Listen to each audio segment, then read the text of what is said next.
Hello students, today we are starting class 6 chapter 10 3D visualization exercise 10.1.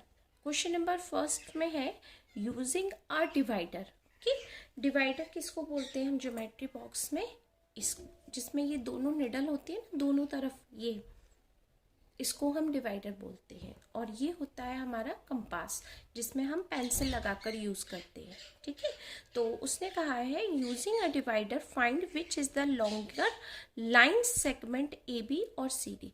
आपको बताना है दोनों में से लॉन्गेस्ट लाइन कौन सी है आपके पास। तो हम सबसे पहले डिवाइडर को लेते हैं और सबसे पहले हम ए और बी पर इस तरीके से रखते हैं। ठीक है, रखा हमने। अब हम सी डी की तरफ आते हैं। अगर हमें ये डिवाइडर को आगे की तरफ मूव करना पड़ा, यानी डिवाइडर को हमें और खोलना पड़ा, तो आप समझ जाइए कि आपने जिस लाइन पर इस डिवाइडर को और ज्यादा खोला है वही लाइन लॉन्ग है। ठीक है, जैसे आपके पास ए बी था तो ए बी कुछ इस तरीके से था। जैसे ही हम सी डी के पास उसको मेजर करने के लिए गए, हमें डिवाइडर को और आगे की तरफ बढ़ाना पड़ा। तो जैसे ही ये काम आपने किया तो इसका मतलब ये लाइन लॉन्ग हो गई। तो आप लिख सकते हो यहाँ पर C D is longer than A B. Okay, अब आपने ए बी और सी डी बी पार्ट में चेक किया। ए से बी का मेजरमेंट हमने देखा एक पॉइंट से दूसरे पॉइंट तक, ये हुआ।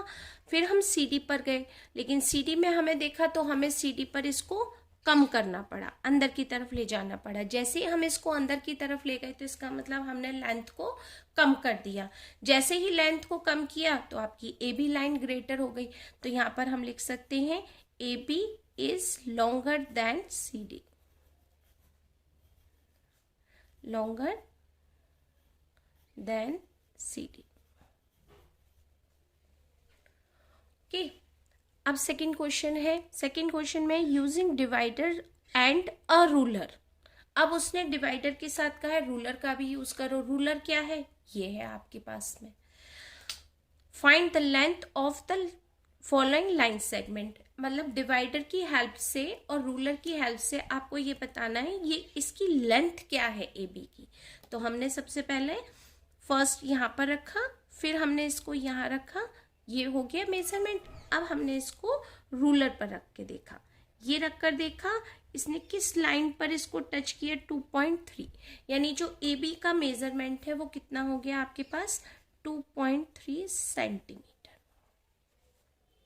ओके, फिर से डिवाइडर का यूज किया, सी पॉइंट पर रखा, फिर यहाँ पर थोड़ा सा टाइट किया, प्रेस किया इसको, फिर इसको डी तक लेकर आए, ये हो गया मेजरमेंट। अब देखिए आप, अब हमने इसको कहाँ पर रखा, इस पर रूलर पर। रूलर पर रखकर देखा तो ये आ रहा है 2.9 और हो सकता है आपका 3 भी हो जाए। ओके, एग्जैक्ट 0.1 पॉइंट का मिस्टेक हो सकता है। ये हो गया 2.9 सेंटीमीटर।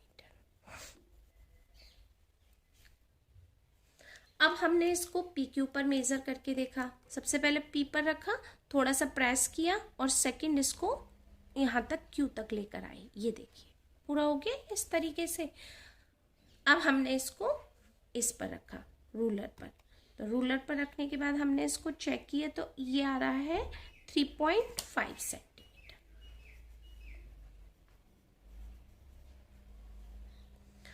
अब लास्ट है आपके पास आर और एस। आर को पहले हमने इसको एस पर रखो या आर पर रख दो, फिर वहां पर प्रेस करो, फिर इसको आर पर सेट करके देखा ऐसे। ठीक है, अब हमने इसको यहाँ पर देखा रखकर तो ये हो गया 2.6। Okay, correct 2.6 centimetre. ओके, इसी था ये। अब देखते हैं third, identify the parallel and intersect line. तो सबसे पहले हम ये देखते हैं पैरेलल लाइन किसको बोलते हैं। पैरेलल लाइन मीन्स ट्रेन का ट्रैक। देखा है आपने, कभी भी दोनों आपस में नहीं मिलते हैं, वो होता है parallel line. Intersect line means जहां पर दो लाइन एक दूसरे को इंटरसेक्ट करती हैं, ऐसे। ठीक है, ये जरूरी नहीं है ऐसे ही करें, ऐसे भी कर सकती है, बट एक दूसरे को पूरी क्रॉस करनी चाहिए, वो होती है इंटरसेक्टिंग लाइंस। और पैरेलल लाइंस मीन्स दोनों लाइन के बीच का जो गैप होता है वो बिल्कुल इक्वल होना चाहिए, वो होता है आपका पैरेलल लाइन। ठीक है, इस तरीके से हम इसको बनाते हैं कि ये पैरेलल लाइन है और ये इंटरसेक्टिंग लाइन है। तो सबसे पहले पहली लाइन को देखते हैं, इनके बीच का जो गैप है ना वो बिल्कुल इक्वल होगा, आप कहीं पर भी लेकर जाइए। ये देखिए, हम स्टार्टिंग से स्टार्ट किया और कहीं पर भी एंड तक यहाँ तक चेक किया, बिल्कुल डिस्टेंस इक्वल है। तो ये दोनों क्या हो गई, पैरेलल लाइंस, पैरेलल लाइंस। और ये लाइन इसको इंटरसेक्ट कर रही है, यानी एक दूसरे को कट कर रही है। जब कट कर रहे हैं तो इंटरसेक्टिंग लाइन हो गई। तो ये हो गई आपकी इंटरसेक्टिंग लाइन, इंटरसेक्टिंग लाइंस।